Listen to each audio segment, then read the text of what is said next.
Back to Yamina. Thank you. أعوذ بالله السميع العليم من الشيطان الرجيم. بسم الله الرحمن الرحيم والصلاة والسلام على سيد المرسلين وعلى آله وصحبه أجمعين. السلام عليكم ورحمة الله تعالى وبركاته. So last week we stopped at ayah 12 of Surah al-Sajdah, which is Surah 32. And just to refresh our memories, I'll start from ayah 10, inshallah. And the interpretation is one of the interpretations, let's say. So ayah 10, 11, and 12. And they say, what, after we've been lost in the earth, shall we indeed be in a new creation? Nay, they are disbelievers in the meeting with their sustainer. Say, the angel of death, who has been given charge of you, will take you, and then unto your Rabb, your sustainer, you will be returned. If only you could see the criminals, also translated as wrongdoers, but al-mujrimin, the word is al-mujrimun, more like criminals, hanging their heads before their sustainer. Our sustainer, we've seen and we have heard, so return us to do good. Surely we're now convinced, we are now certain, inna muqinun, we have certainty now. So here the disbelievers are described as criminals. And from the way they are acting, the way they are lowering their heads, it's understood that they acknowledge their crimes. And one aspect of this message in this ayah that looks to us, that otherwise how can we confirm the message in this ayah? Because it seems outwardly, it seems that it's talking about after death, in the hereafter, on the day of judgment. We haven't been there. How do we, right now, here and now, confirm the truth of this message? And if we take some time to reflect, we will realize that deep down, there is always a part of us that's aware whenever we make wrongful choices, whenever we take wrongful actions, for instance. And that's how we can confirm the message of ayah 12 right now. And the guidance that is within this, so what if I realize this? Well, if or when we become aware of this witness within us that is sometimes called conscious, it's up to us to take it seriously, to take it into consideration or ignore it. It means we realize that we have an inner GPS, something that we have the guidance in the Quran. There is also an inner guidance within us. We're not just left without any guidance. And so this is very, very important. It seems simple, but when we acknowledge it and accept it and take it seriously, it totally enlightens our life. It totally transforms it. If we don't take it seriously and we ignore it in a way, then the consequences are what we are being told in the ayat, in the verses that come right after 12, like in 13 and 14, in ayah 13 and 14. So in ayah 12, the criminals, they want to go back to earth in order to do good. And they claim that they now have certainty.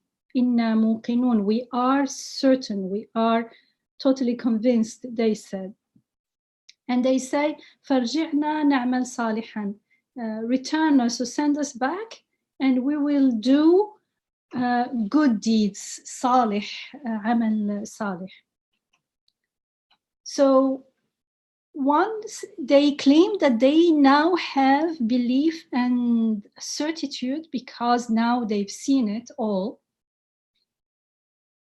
but it also shows that they still don't realize what they did wrong, which makes sense since they are not going to suddenly be enlightened on the day of judgment after having spent their whole life in delusion and in ghafla, in mindlessness. So on the day of judgment, yes, some truth will become clear, but it doesn't mean that someone who never acknowledged those truth, never made any effort to grow on earth will suddenly be equal to someone who's lived a righteous life. They will just be aware that they followed the wrong path, and we'll see the way their answer gives a way that they didn't get it yet. They don't realize that the real problem, the real issue is shirk. Shirk is associating, usually we are told shirk means associating partners with God. But what does it mean to associate partners with God? It means not being aware or not acknowledging or not accepting or not living with the reality, with the truth that everything proceeds from one single source. God is the only creator, is the only provider, and nothing else is. That's what it means. And this is the result of arrogance. And by arrogance, I don't mean like conceit or vanity, like a self, how do we say?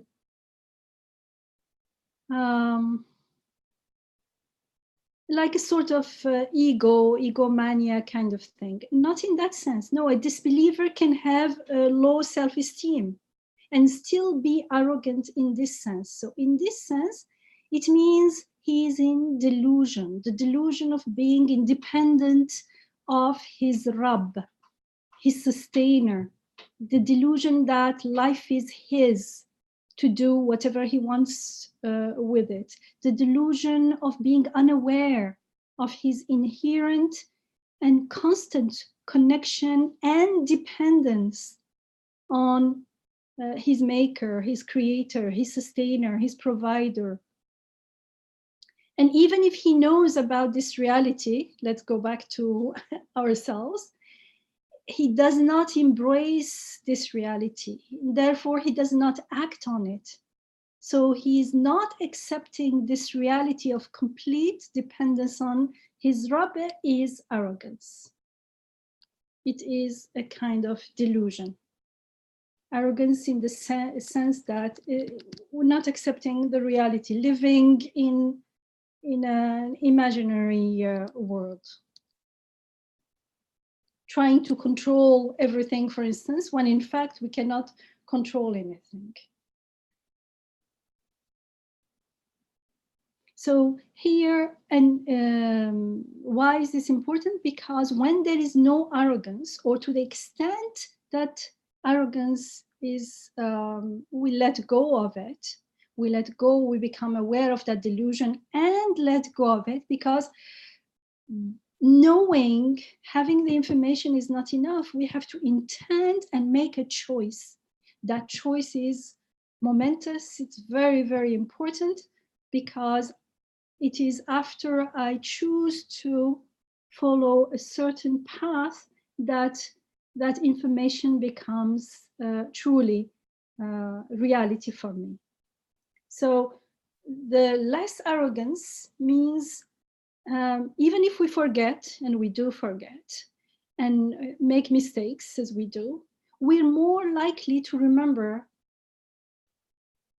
And when we remember, or we are reminded, we are more likely to accept the fact, accept the reality and to surrender to that reality and to act accordingly. Now, to be aware of something, deep down, everyone knows that actually we are not in control over anything. Deep down, we all know that we are sustained in life. But to accept that reality, to make peace with it, to surrender to it, and act accordingly is a choice. We have to intend and make that choice. And when we intend and make that choice, that is a sign of humility. And when we ignore it, that's what I mean by arrogance. That's what we are told in the Quran when there is humility and arrogance. It is in this sense, not in the sense of someone is meek and the other one is conceited. Someone may not look conceited at all, but still be in a state of delusion. So when we know and accept and embrace that reality, which is our ubudiyah, the fact that we rely on our Rabb totally, completely, and then we also, when we embrace that reality, when we embrace our ubudiyah, then we acknowledge that we are constantly asking him for help and guidance. We are asking him not only through words, but also through our state of being, through our needs. And that's why in the prayers, in the salat, we are taught to repeat again and again, إياك نعبد وإياك نستعين, اهدنا الصراط المستقيم. Only you do we worship, and only from you we seek help. So guide us onto the straight path, the path of those whom you blessed. So as a result, we acknowledge that when we do good deeds, we are being blessed. It's a gift unto us. We intend to do good, and we are eased onto the path of easiness, as we are told in the Quran.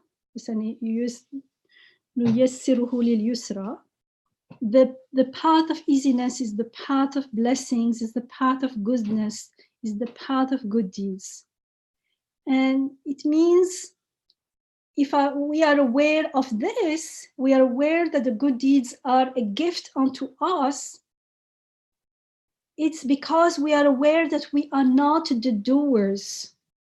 We are not the doers of the good. We are the recipient of the good. So we are blessed with doing good. So we do not claim ownership over our good deeds. And that's what makes them good deeds. Good deeds, actually, the word salih, amal salih, salih means whole, complete, but also it means uncorrupted, not corrupted. The opposite, the antonym of salih is fasid.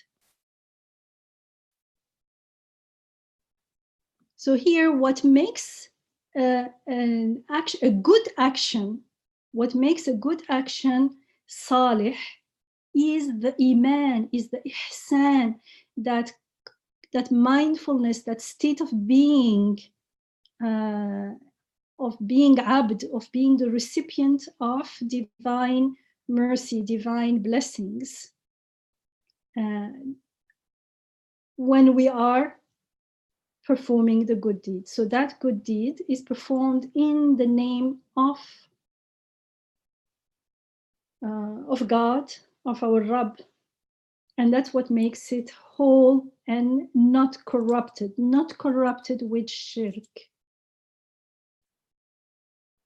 And that amal salih, that uncorrupted good deed, is transformative.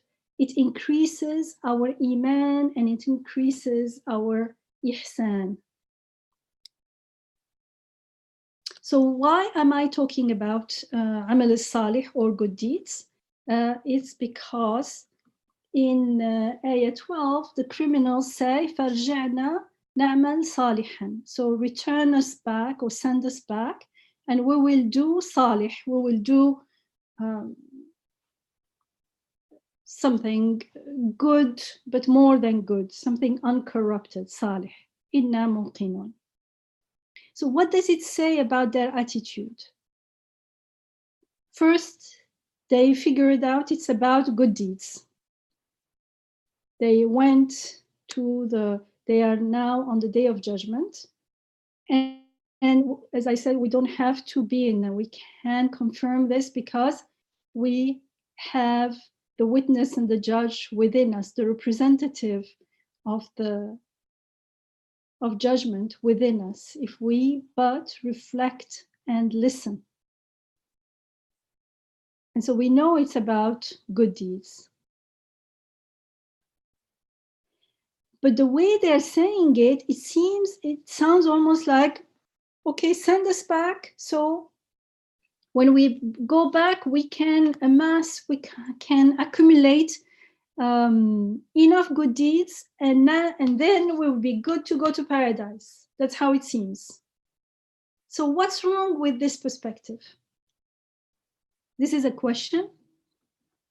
Would you like to share? Is there something, or is there something wrong? Like, is there something wrong, or is it okay? I mean, someone may feel they have good intention. Now they are regretful, and they say, okay, send us back and we'll do good. But repeatedly in the Quran, whenever this issue of being sent back and doing good or believing comes up, we're told, no, you're going, even if we send you back, you're going to do the same thing. Why? What is in their attitude that gives them away? Dr. Yamina, before we move on to that, yeah. I ask, what is it in this verse that seems that they are taking good deeds, they are misunderstanding good deeds? Yeah, that's the question. Oh, that's your question? What I mean is, like, yeah, I forget now, we just mentioned that when they say we may do good deeds, it's as if they can amass it. Why did you feel that is an implication there, that they are trying to amass the good deeds as opposed to doing a good job, what they were supposed to do? Okay, let's not say they're going to, let's make no judgment yet.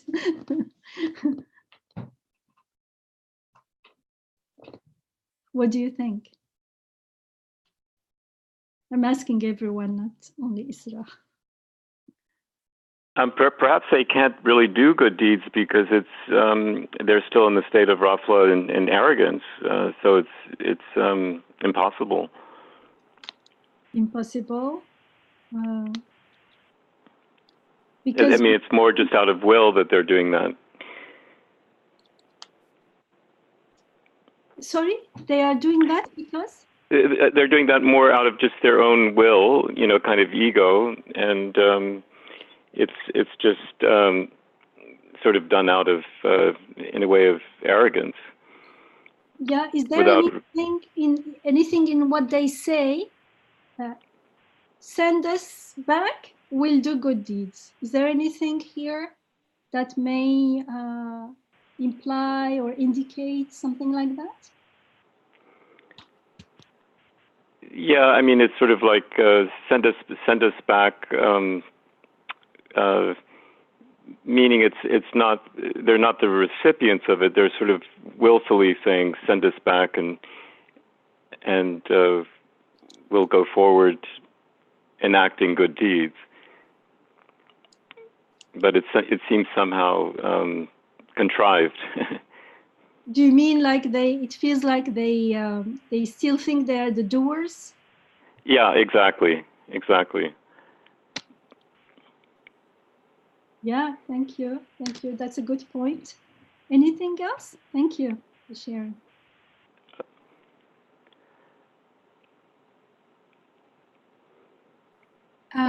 Anyone else? So it seems like they are still thinking of themselves as the doers. We'll go there and like our new project, doing good deeds. Did somebody else want to share something? Sophia? I was just going to say that it almost seems like there's no ownership of what they've done. It's like, give me a chance. I will do better, but there's no remorse or regret. At least that's the way it comes across to me. Okay, no remorse. Good, good. Yes, thank you. That is helpful for me, because I was thinking their first words are, or our sustainer, we have seen, now we have seen, now we have heard. And I wasn't sure what to make of it. What they have seen, they have heard, as if something clicked. At the same time, they are actually not taking responsibility for not having seen and heard before. It's as if they had to come and all the veils had to be lifted. They had to come to this judgment day to see, as if it wasn't fair to expect them to see before. But whereas the Quran constantly talks about that the signs are there for anyone who's open to see them. It's not concealed or made difficult. The signs are everywhere. Yes, yes, very good. Yes. Also, I get the sense that it's almost like a child that misbehaves, and when they've been Caught. it's like, oh my God, I am so sorry, I will never do this again, I promise. And it's that same sense that I get. It's and then as soon as they are let off the hook, then they regress back into their old behavior. And I mean, it's part of being a human is the forgetfulness. So I mean, we have the tendency already, and then because you don't have that remorse and the sense of what you've really done, then it's easy for you to fall back into that old default mode. Exactly. Like they don't even realize what their real crime or their real Exactly. So they just hurry up and say, oh, good deeds. Okay, let's do good deeds then. They don't have the sense of the gravity of what they've done. Yes.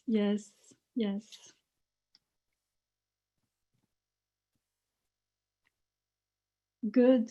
Thank you.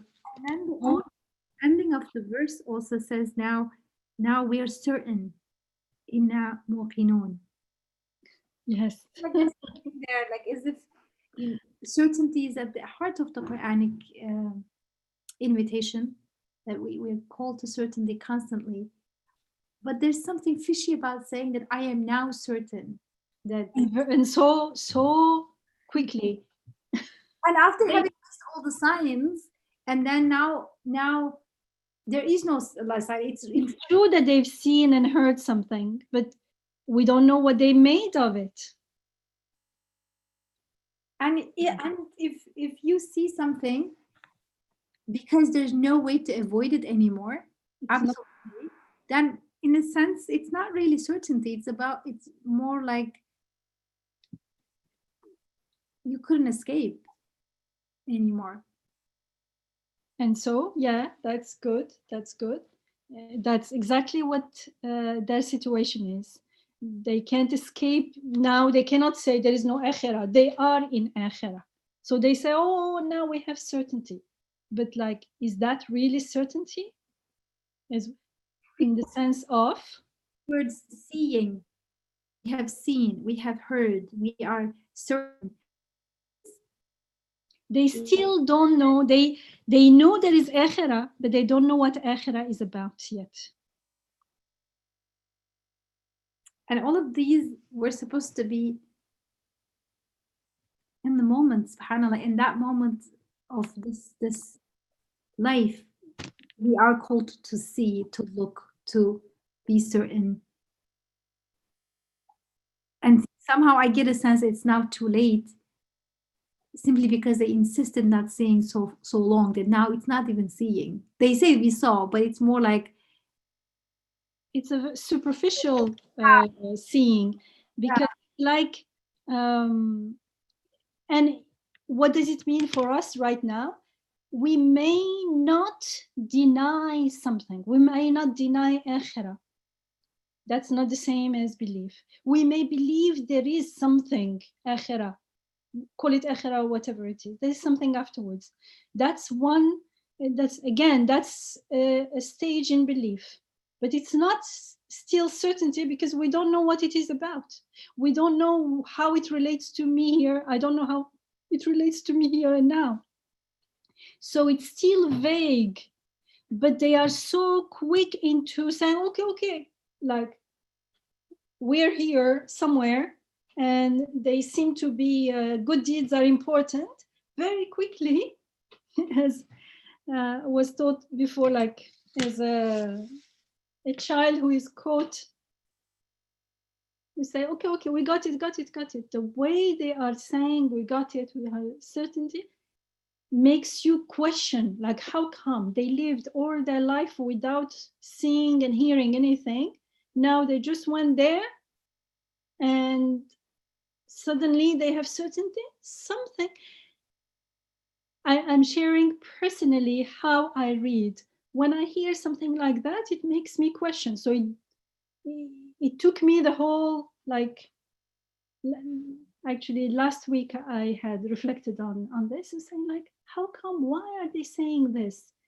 How is this evidence that they are not sincere?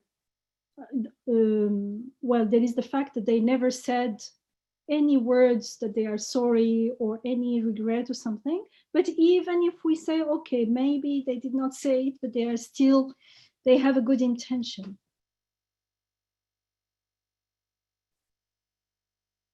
They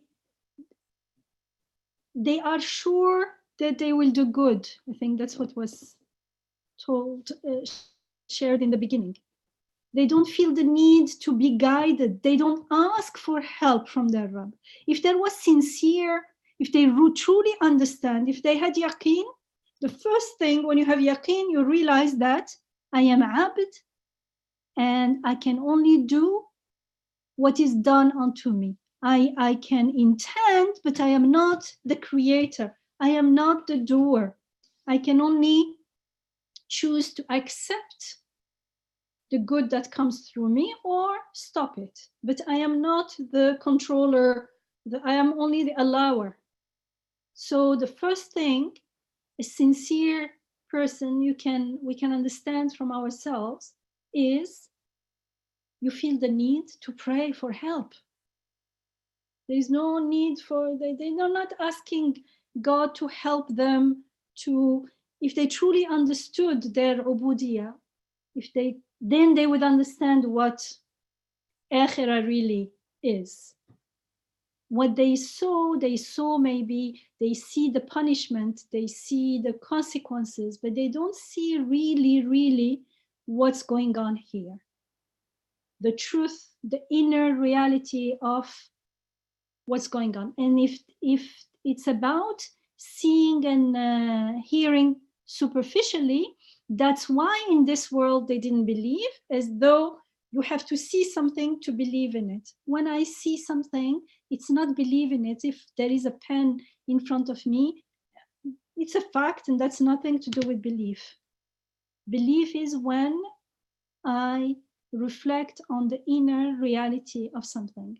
That's why one of the first, in the beginning of Surah Al-Baqarah, one of the characteristics of Al-Muttaqeen, the God conscious, is يُؤْمِنُونَ بِالْغَيْبِ. They believe in the unseen. Because if it's unseen, then you believe in a pen, you believe in things,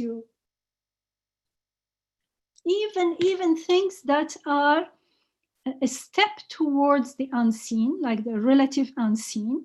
For instance, in order to understand that God is merciful, we have to see the effects of mercy on earth. But we don't see mercy as an object. We deduce that this is something merciful. So it needs some inner reflection. It's an inner seeing. And here they are still, the way they're saying, Absarna wa sami'na, we've seen and we've heard, is they are still on the same mode of being as they used to be on earth. They don't know another mode of being. They're going to change overnight. It's like if I never studied for an exam, on the day of the exam, suddenly I'm not going to suddenly understand the questions or answer anything. I wouldn't even understand what's going on. So they are sure they'll do it. They still don't realize that they are ibad, abd, that they have a Rabb. They don't feel the need to be guided. They don't feel the need to ask for help from their sustainer. They're still relying on themselves. They are still the doers. And this is their new project. And with this attitude, even if they go back to earth,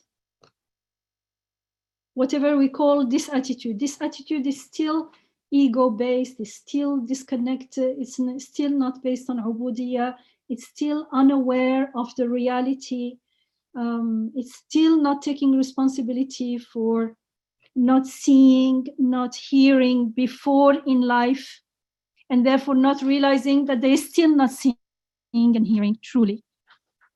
And that's why there is no sense of gravity of the situation.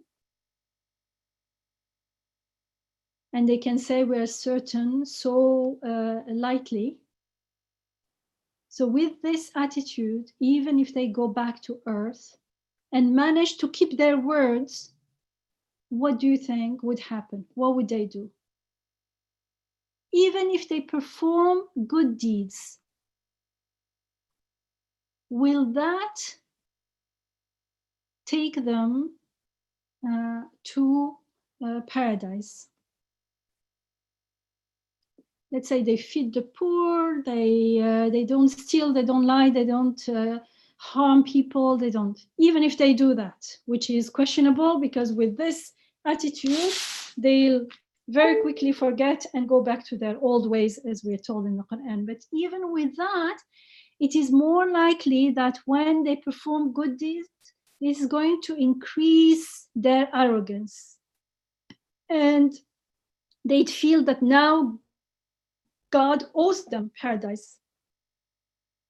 So it would be still missing the point. And I'm going this way because we are not reading the ayah in order to judge some people, some disbelievers, criminals out there who are going to end up in hell. But we are reading the ayah as a message for us not to fall into that trap of the ego, inshallah. So it means they're still missing the main point that makes good deeds into amal salih, uncorrupt, not corrupted with any shirk. It means amal salih is a good deed that is done with iman. That's why in the Quran, mostly, whenever amal salih is mentioned, especially the verb, they do good deeds, amanu, it usually comes after believe. They believe and do good deeds, because it is the good deed of the believer that is salih. And so why good deed without iman is not salih? Any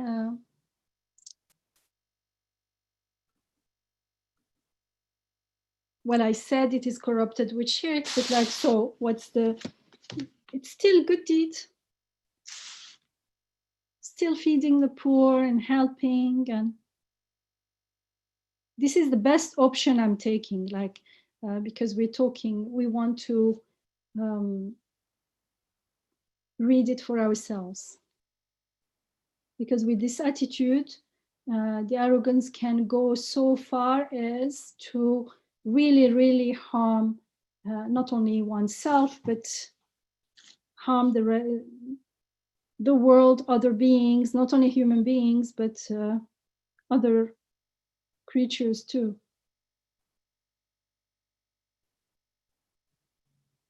Any? Yes? Yamina, I want to go back for a second before this question of Yeah. Amal Salih without Iman. Yes. Somebody made a comment that those people did not realize the gravity of their crimes. Yes. And you said, and you agreed. Can you then remind us of their crimes, which in a way is a lesson? Those crimes definitely have some lessons for us to engage and to reflect on whether we're also involved in similar criminal activity. Well, here in some passages in the Quran, it is explicit, but here we've been told in ayah, was it 10, they had said,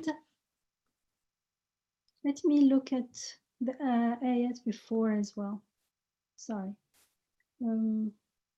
So before that we had,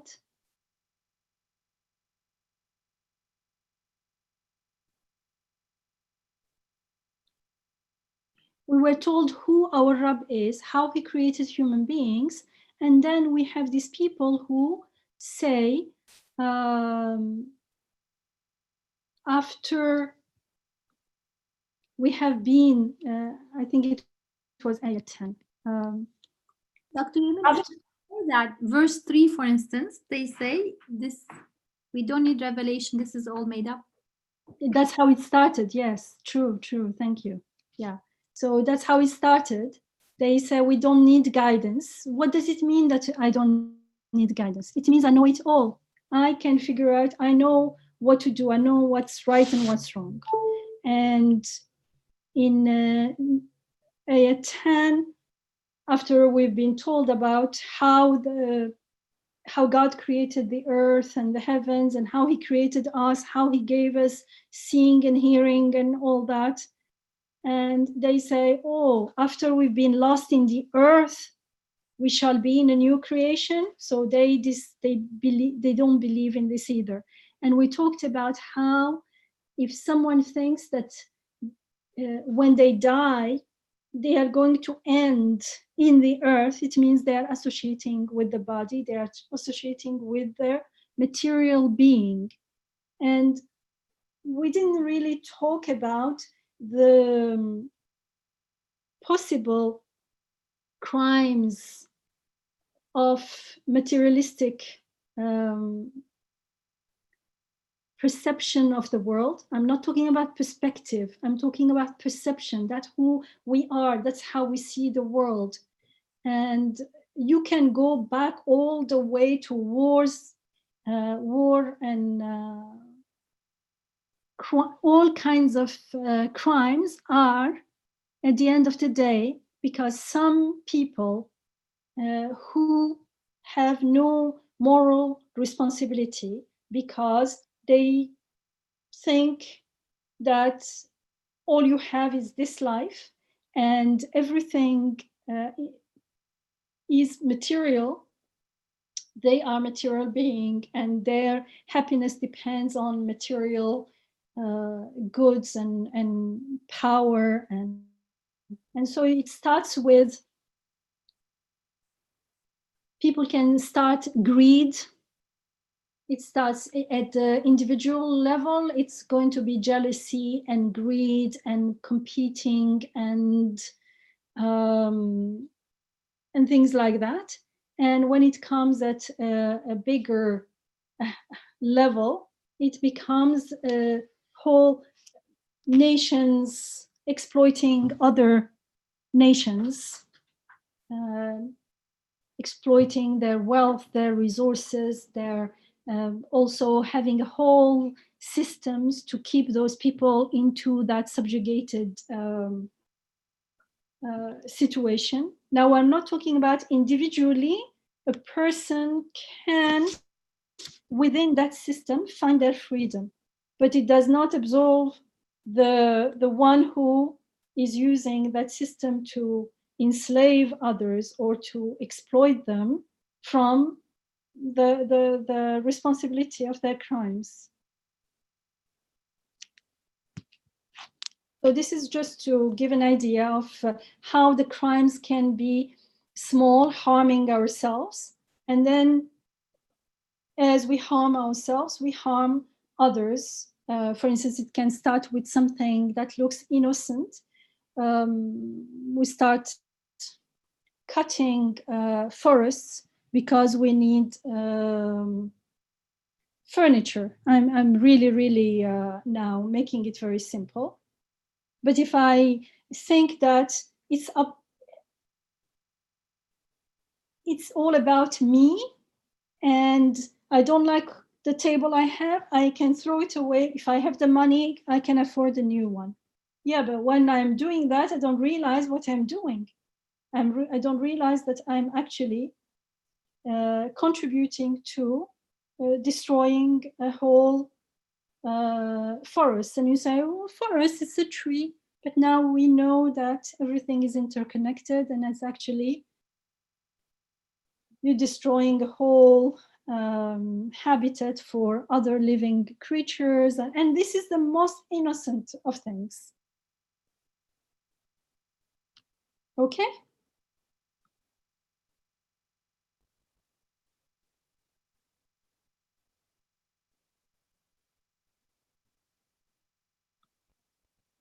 So can we go back to Amal Saleh?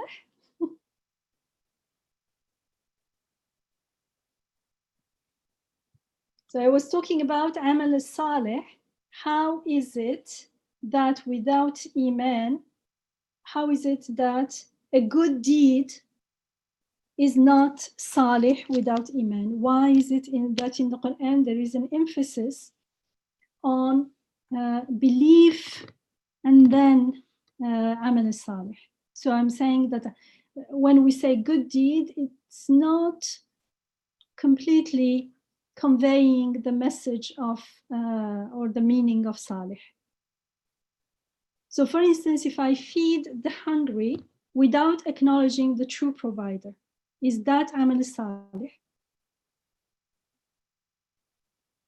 I told you, of course, before that it's not, but why not? Any idea?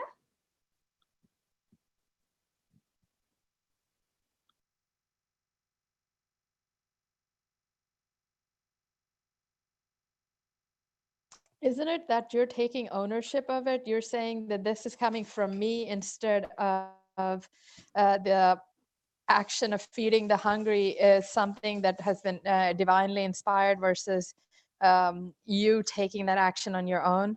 Yes. Mm-hmm.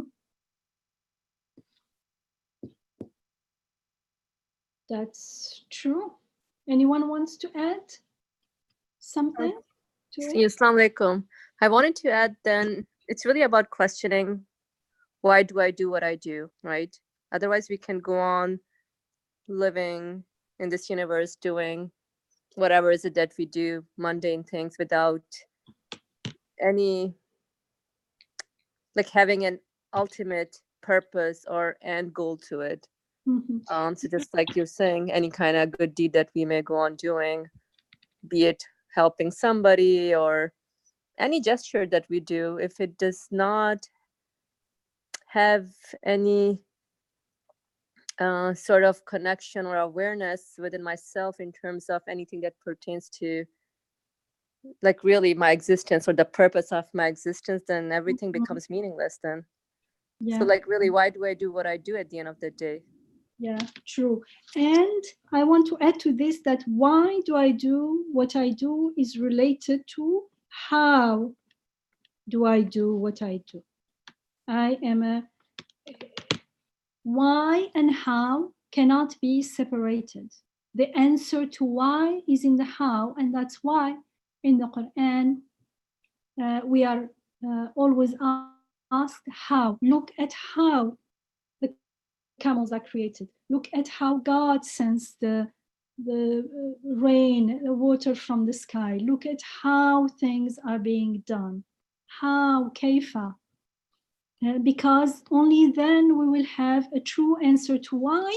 Otherwise, when we are not aware of the connection, then without having any palpable, witnessable, something to make the shahada, to witness and make the shahada, something to experience. This shahada is not only seeing, but it's also experiencing, tasting, living, hearing.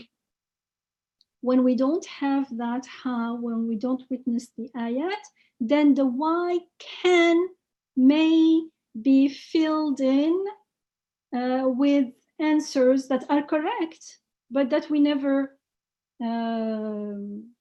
witnessed. We just take them ready answers, take them from the Quran or from other people who studied the Quran, and then we say, this is why, which is true, but it cannot be my why until I witness the how behind it.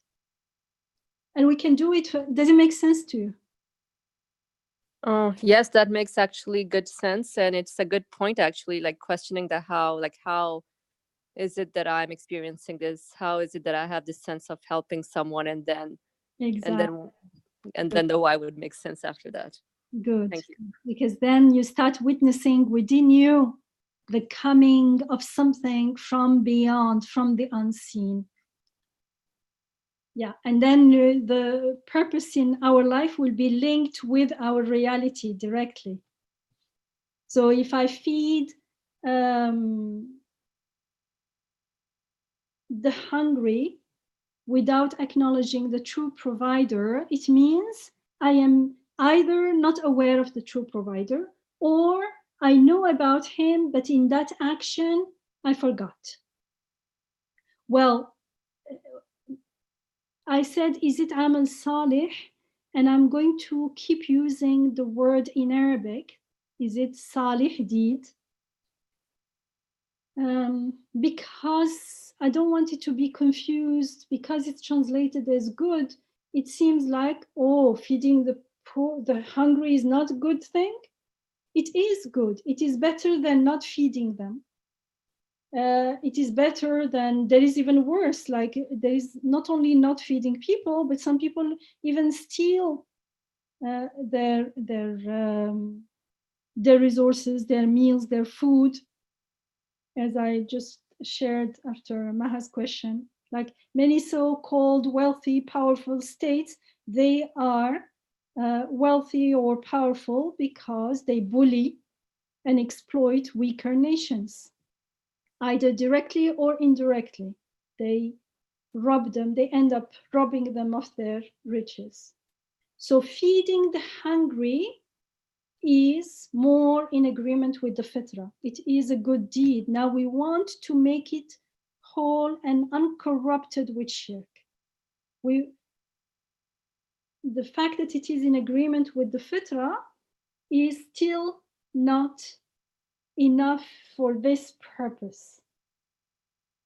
It remains incomplete when we fail to acknowledge the true provider.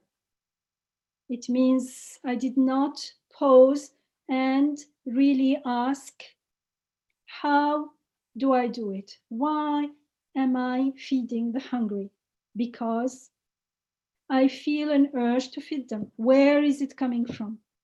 And when I don't follow that urge, I feel bad. When I follow it, I feel good. Where is this coming from? I don't have a switch somewhere in me, like I don't want to think about it. People may numb their senses after a while, and they actually don't feel maybe as bad. But fitratan, in the way we are created, people tend to, you feel compassion, you feel an urge to help if you can, at least. So when we start listening to what's going on, we acknowledge, we witness, we feel, we experience that something is coming from the unseen. Something is coming from, not from within me, from without. Something is coming through me.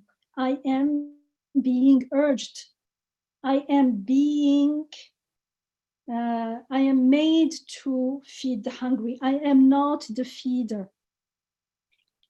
We say I am the feeder in two senses, as opposed to someone else, or as opposed to, but when we are in ghafla, it feels like I could have not fed them, even though I feel the urge, because we have free choice.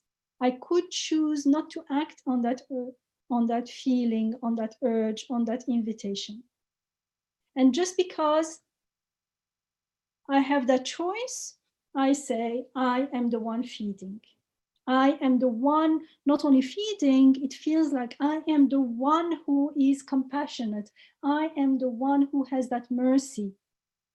But if we stop, we will see that the mercy is coming through me. The helping is coming through me. So when we don't do the reflection, either we attribute it to ourselves, that ownership, and we get a temporary boost, then it's gone. We feel good, and then it's gone, doesn't last long. And if we're careful, actually, we'll realize that it's gone, but what remains is sadness. Usually we don't stay with the sadness because very quickly we want to forget it. So we start doing something else in order to forget it. But if we, again, slow down and listen, we will see that there is sadness. The sadness that good things are short-lived, that this world, all of it, everything is transient, is temporary. Sadness that I can't help all the destitutes in the world. Sadness that when I assuming that I could help, like I'm wealthy and strong enough to help quite many people, I myself, I am mortal, I am transient, I will leave. Who will help them after me? Sadness at my own unknown end. I don't know. Tomorrow I may lose everything. Not only wealth, I may lose even my health, and I will be even more destitute, even more needy of help. Right? That sadness, I don't want to think about it, because the future seems dark, it seems vague, it seems hidden, concealed. And all this sadness, this fear, they are all signs, they are ayat that I am not the true provider. When I assume I am the true provider, what comes with it are the burden of being the provider is a burden that I cannot shoulder.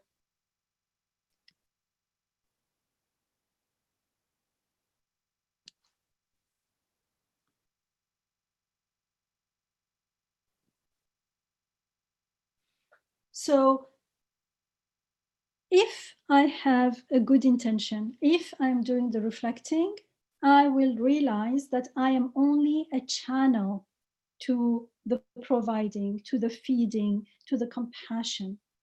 And when I recognize that reality, it becomes this reality when we are, the more we experience it, then I am more at peace with it, more at peace with transience, for instance. because it is through it that I get glimpses of eternity. It is through it that I get glimpses of the unseen. Then I feel more at peace with my future as it becomes more enlightened. There is more light, more peace. Whoever is providing others through me here and now, I am witnessing there is a source. I am sure he is my provider. Tomorrow, whether in this life or after death, whatever happens to me, when I am in need, and I am always in need, that's another stage we'll realize later. In the beginning, it seems only when I am ill or something happens that I'm truly in need. He will provide for me too. So death is not as scary anymore, because death is not the door onto some darkness, some unknown. It becomes the door to that beautiful unseen. Beautiful things are coming from that world. It's actually more and more we start looking forward to leave this transient and limited world to go to that unseen world. And I'm talking about there is the unseen God and the relatively unseen, of course. And so I become more at peace when I think of all the needy in the world, those I cannot reach, those I'm even not aware of. I am more at peace and I'm grateful when I realize, when I remember that he is my provider, everyone's provider, the infinite, the absolute provider. Everything is being sustained and provided by him. So this now, when I start helping with this awareness, now this is amal al-salih. There is no less and less, there's no shirk in it.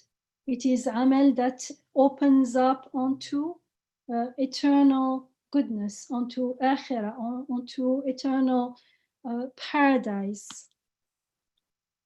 Its fruit is paradise. It will bear the fruits of paradise because it's done bismillah, in the name of God, in the name of the helper, in the name of the provider, not in the name of poor me who forgets things, who can't even take of my own life here and now. I don't even know what will happen to me tomorrow. Deep down, we all know that reality, and that's where our sadness and anxiety comes from. And the more we reflect this way, the more that action of helping the poor becomes an act of reflection, an act of worship, an act of iman, an act that increases our certainty. So certainty doesn't happen as these people think.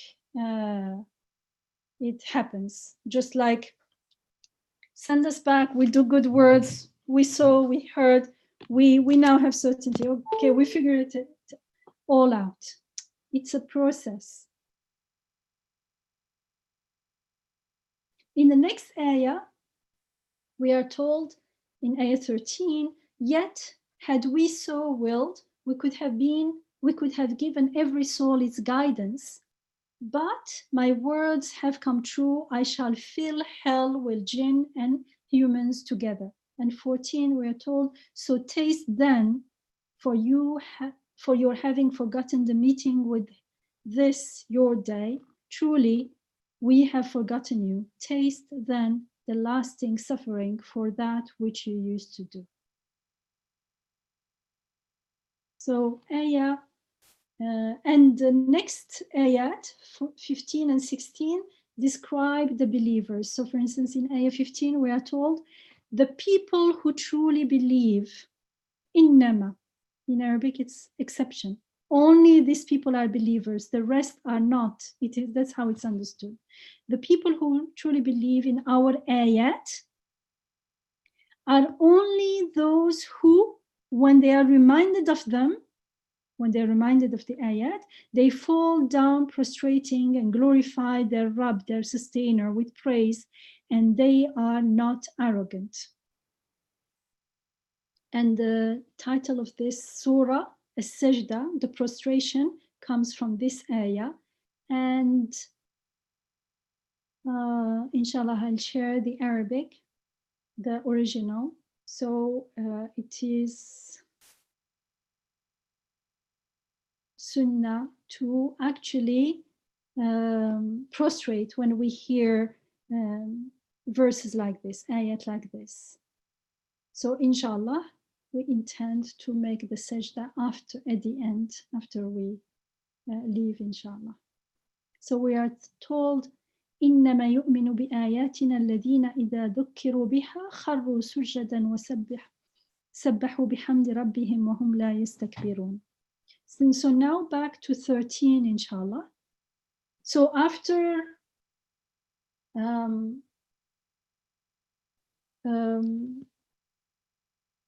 after they asked to be sent on earth, to be sent back to do good work,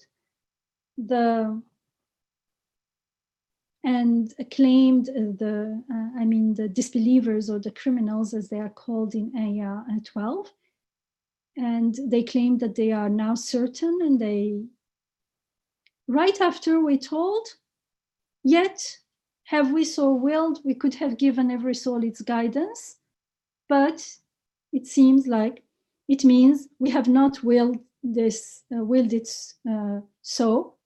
Therefore, my words have come true. I shall fill hell with jinn and human together. So now when we think believing is the result of a free choice, and therefore it cannot be imposed, right? And that's why it seems very meaningful that this follows the previous one. Yes, go ahead, yes. Because verse 12, when they admit and when they say we see it, we hear it, we're totally sure about it now, there's a sense in which that this is too late, because it's not because they choose to believe or they bothered to follow the science. It's because it's now too hard to deny it. It's on their face. That's why it says this isn't about forcing. Like the 13. Yeah. If we wanted, we could have guided without your will, but that's not the point. Yeah, because that's not the point, because then there will be no free, it won't be belief, there will be no free choice, nothing. Yeah, you see, in first when you read it, it seems like it's unrelated, but actually it is very, very related, because it seems like that's not what they're talking about. Is not yaqeen, is not belief. They just can't deny it anymore, as was shared. Like you're caught now. You're it's in your face. What can you do? So here we understand that believing is the result of free choice, and accepting guidance is voluntary. It cannot be compulsory. And because accepting guidance can't be imposed on us, because what does it mean that I accept guidance? It means we're welcoming it with an open heart. That's what it means. If it's imposed with me and I'm not welcoming it, that's not accepting. Accepting guidance means appreciating how much we need it. That's what's missing in Ayah 12. They still don't realize, they still don't feel the need for divine guidance, for divine help. They now have figured it out, and they have a new project, a new plan, how to avoid punishment. it seems to them. But accepting guidance means we appreciate how much we need it. It's like precious water in a dry desert. I mean, would a thirsty person not drink the water? Would we say, oh, or would that person, let's say, it's good, very good, water is very good, leave it there, I'll drink it if I need it. This means that person is not really thirsty. Either this person is insane, if the person is really thirsty, really in the desert, then the person is either insane or doesn't know what he's talking about, doesn't know that that's water. Something is off. And the same goes with divine guidance. It is to be followed. It is to be lived by. To be lived by means you drink it. And not out of fear because I have to. That's not drinking. That's not following, truly following guidance. That's why we don't get the taste of it. And what we are following is not truly divine guidance. It's what we understood or someone interpreted it to be. Because if it's really divine guidance, it fits our needs. Either I'm not understanding what the guidance is, or I am not in touch with my needs. Something, it's either one or the other.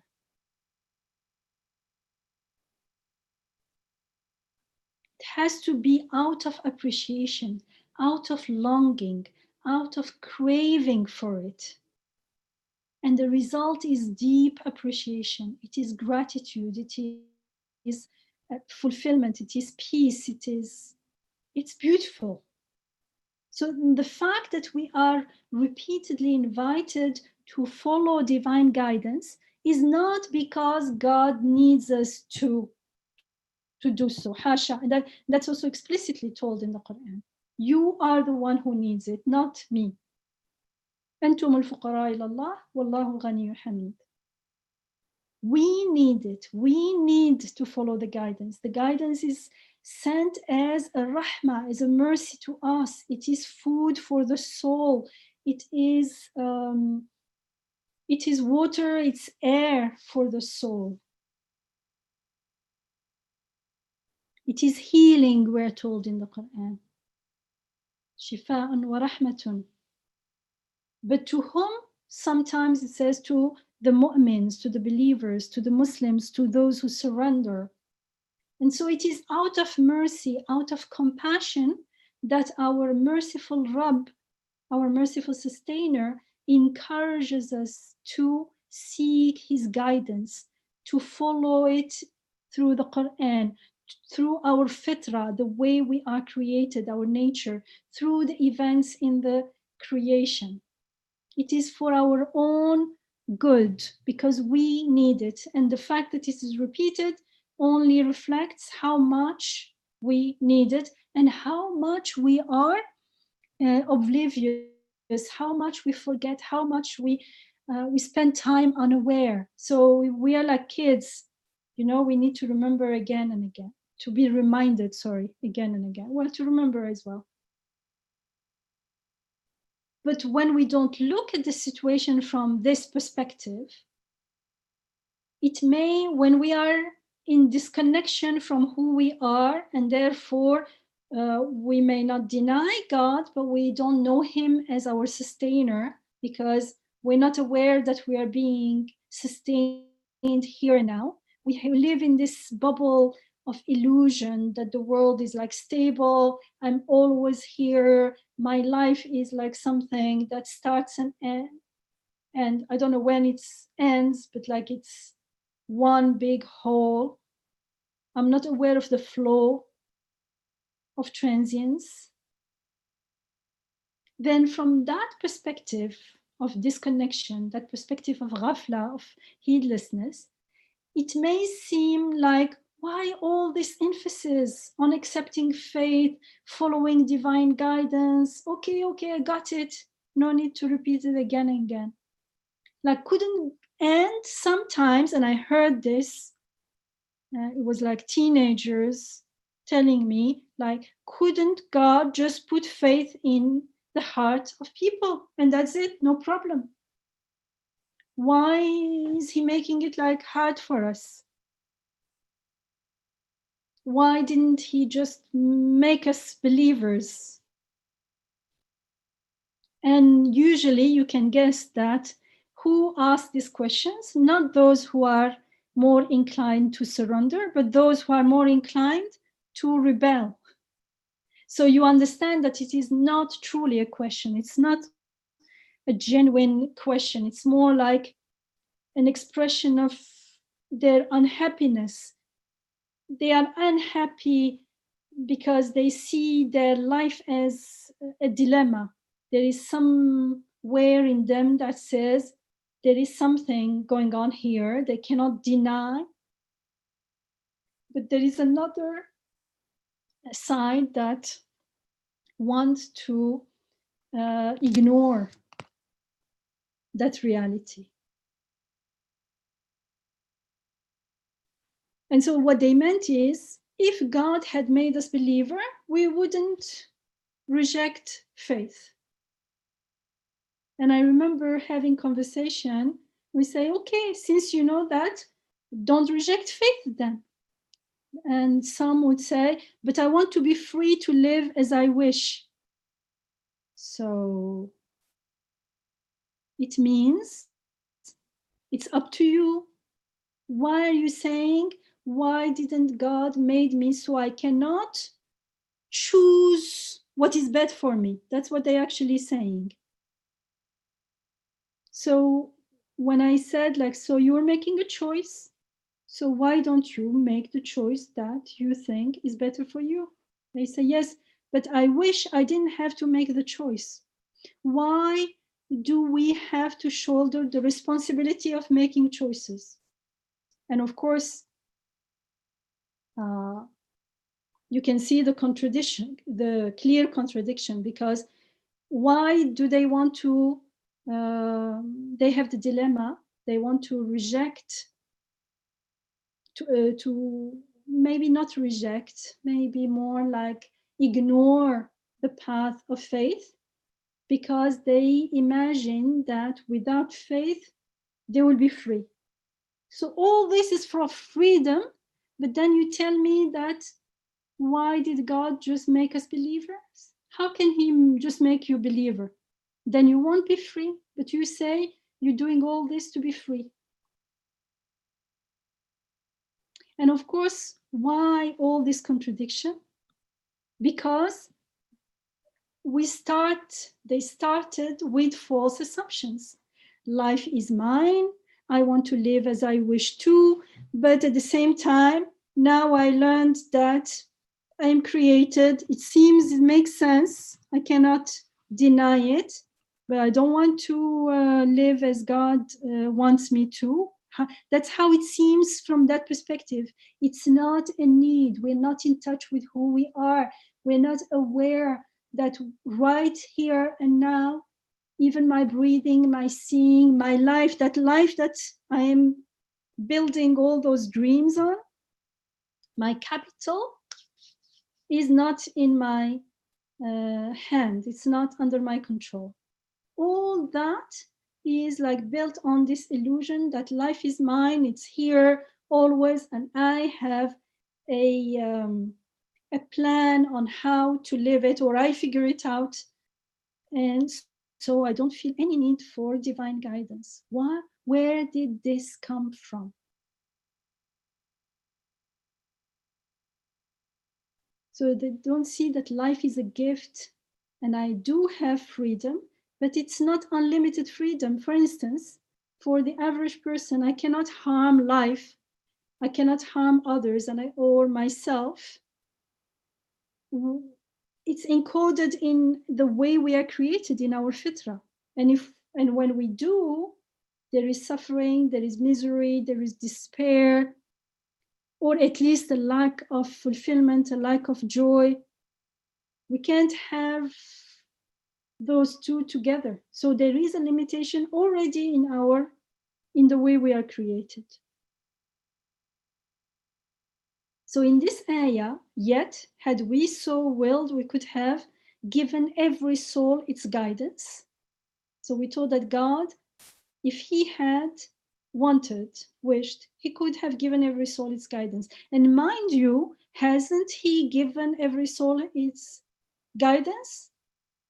Potentially, he has given every soul its guidance, but it's up to each one of us to accept and embrace that guidance or not.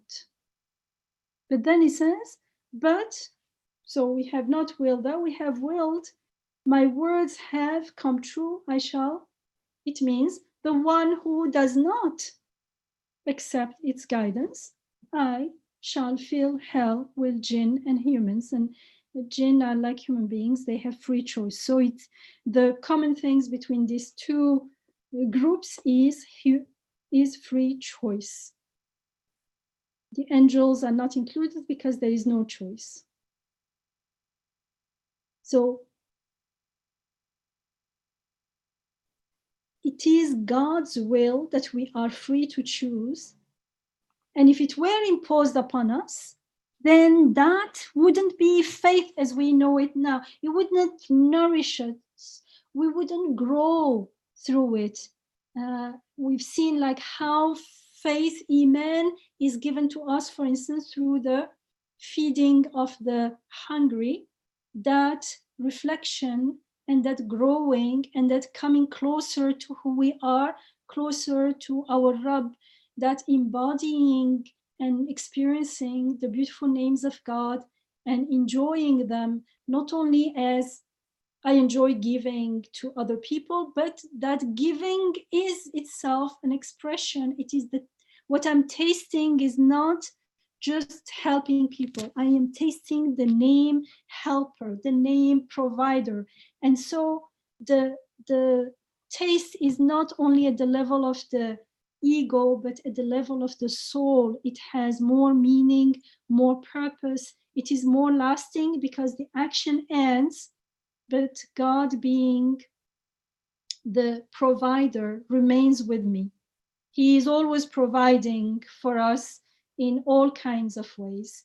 And so that meaning that I witnessed and experienced stays with me and becomes my, like leaven. You put some, in old bread, you put some leaven, a piece of the old bread instead of yeast.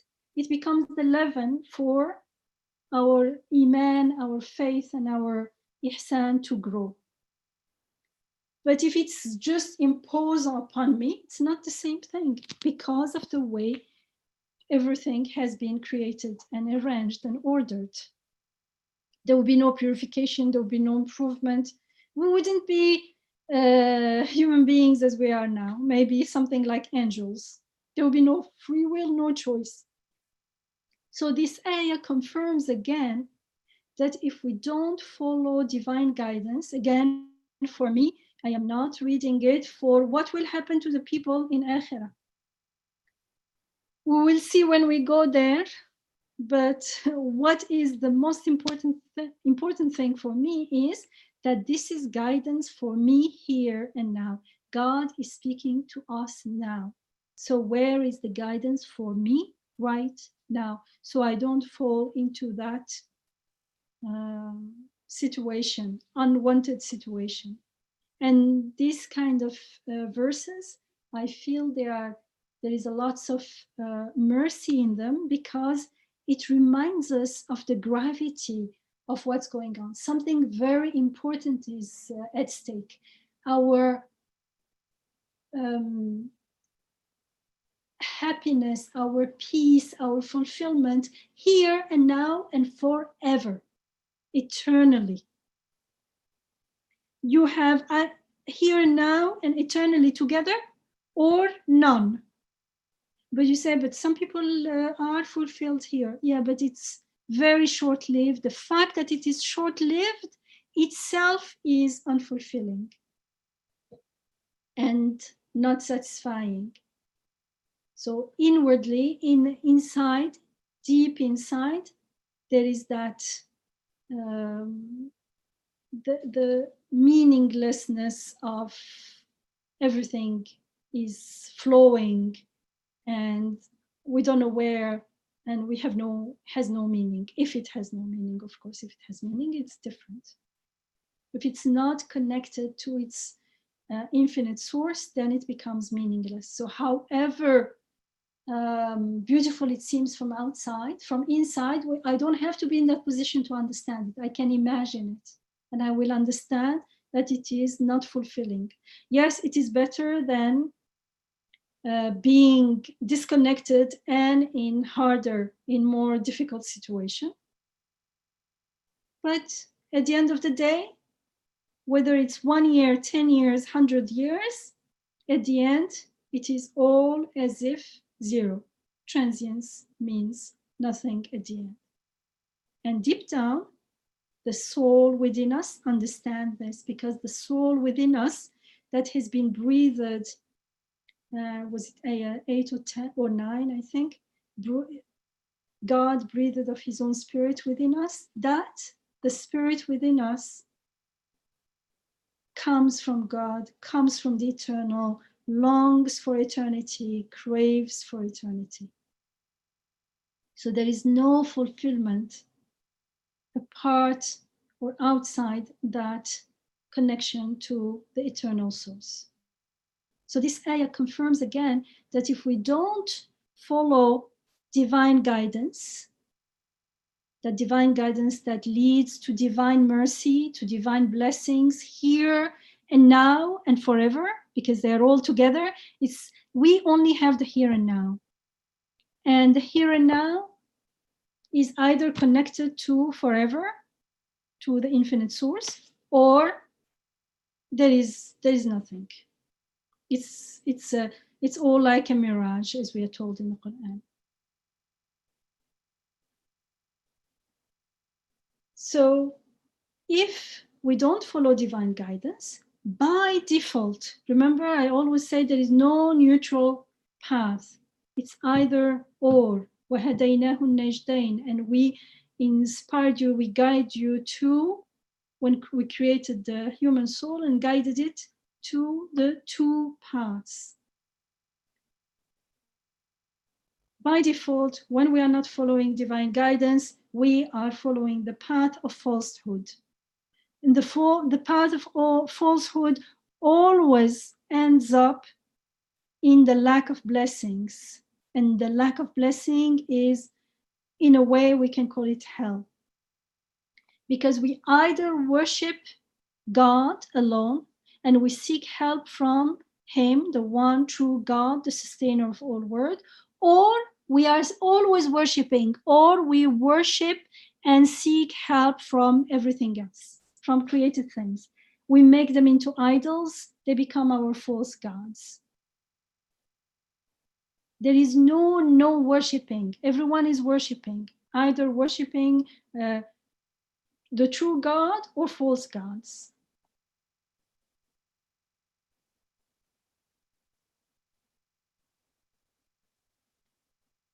Shall we stop here? I was going, this ayah 13, reminded me of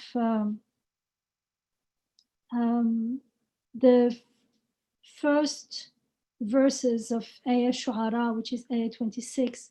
But I think I'll stop here, and maybe you have something to share, and then I can share that with you next week, inshallah, if I remember. Inshallah. So let's take a pause. There were a couple comments in the chat box during this course. Would anybody like to share any of those, or offer any comments or questions at this time?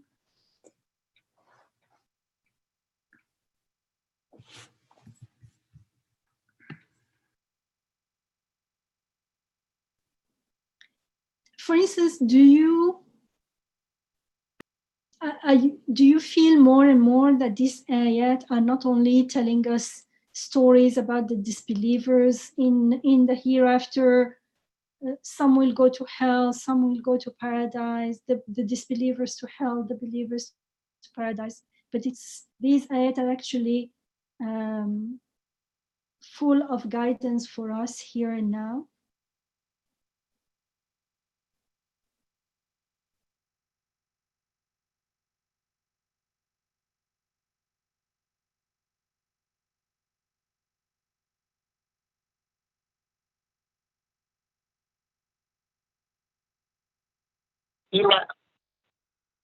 If we don't focus on the point you made of correcting the attitude or seeking Allah's help immediately, even in our iman, regardless of our good intentions, then these ayahs might come across as scary rather than guidance.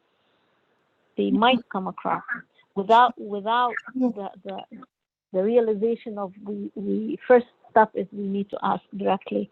We need to ask Allah directly to help us. Then they could come across as punitive and fear-inducing. So we have whereas I'm very honest about that, I'm also careful and cautious in reminding myself and reminding others that even if there is an element of extreme fear and terror about going to hell and about being misguided, we have to keep in mind that need for asking Allah's help, so that it doesn't become, we're not swayed back and forth between extreme fear and extreme maybe taking things for granted or heedlessness. When we start reading them as speaking to me and reminding me of how much I need his help, meaning I'm reading them as abd, not as disconnected.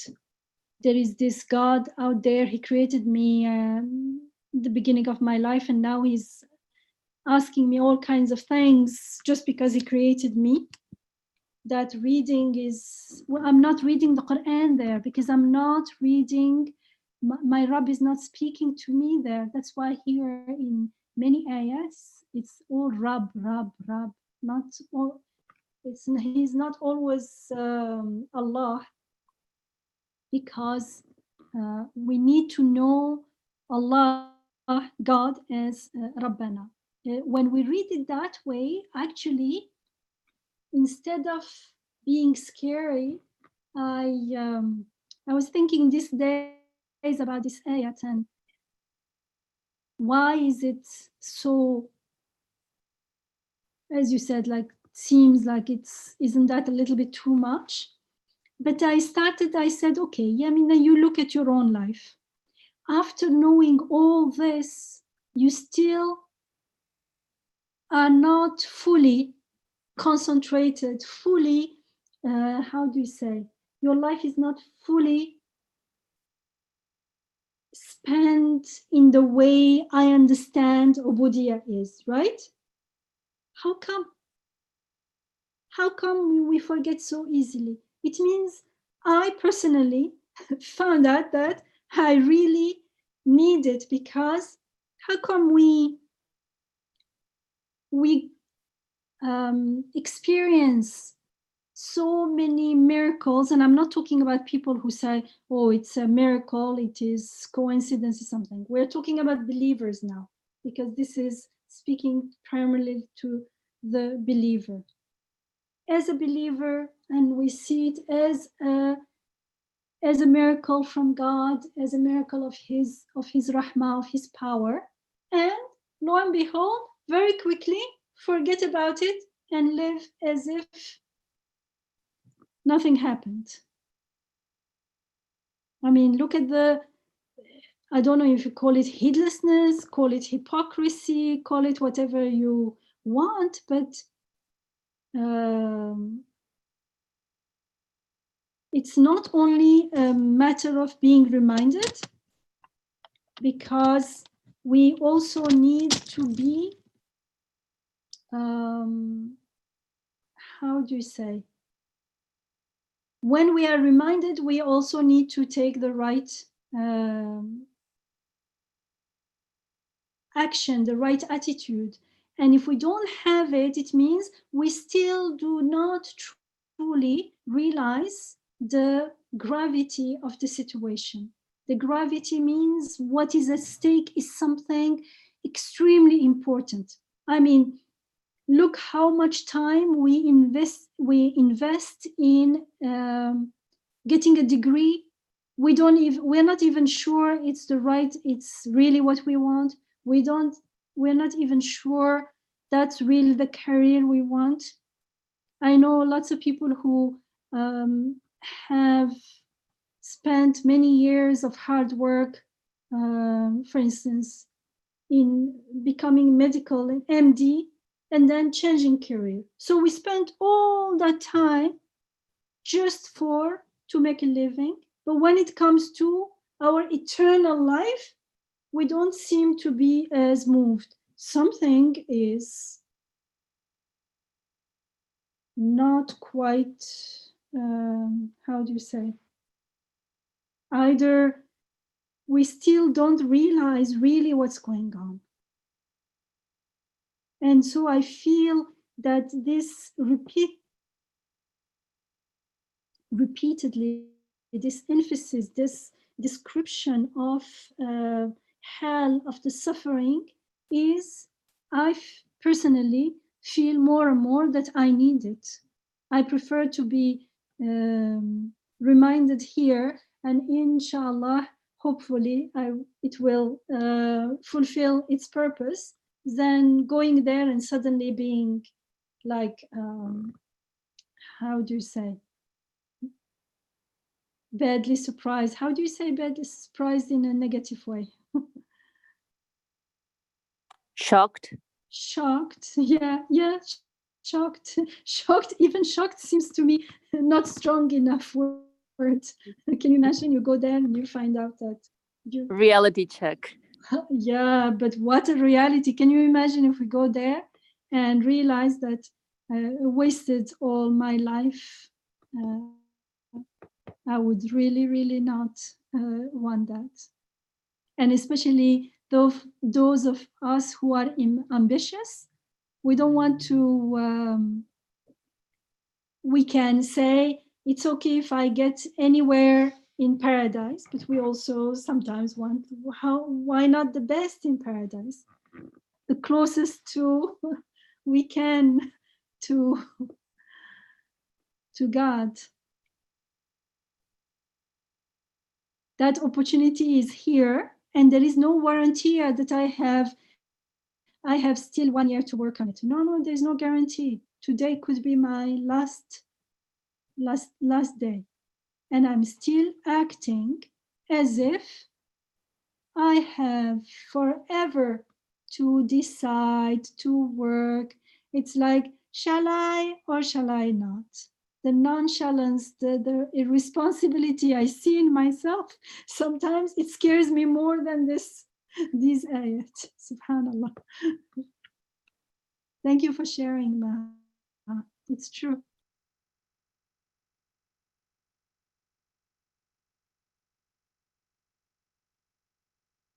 Thank you, Jazakumullah khair. Is there anyone else who would like to join the conversation?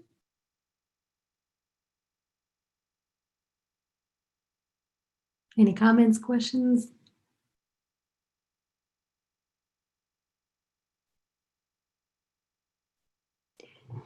Shall we add with Yes, please. and with the dua, inshallah. سبحانك لا علم لنا إلا ما علمتنا إنك أنت العليم الحكيم وآخر دعوانا أن الحمد لله رب العالمين. اللهم أرنا الحق حقا وارزقنا اتباعه وارنا الباطل باطلا وارزقنا اجتنابه. ربنا لا تؤاخذنا إن نسينا وأخطأنا. ربنا ولا تحمل علينا إسرا كما حملته على الذين من قبلنا. ربنا ولا تحملنا ما لا طاقة لنا به. واعف عنا واغفر لنا وارحمنا أنت مولانا فانصرنا على القوم الكافرين. آمين والحمد لله رب العالمين. Inshallah, let's remember the sajdah. Inshallah. Jazakumullah khair. And inshallah, we'll keep each other in dua. And we also hope to see those of you who can come this Saturday in receiving your lecture, inshallah, in the Anet Center. Inshallah. Inshallah. Thank you. Assalamu alaikum. Thank you.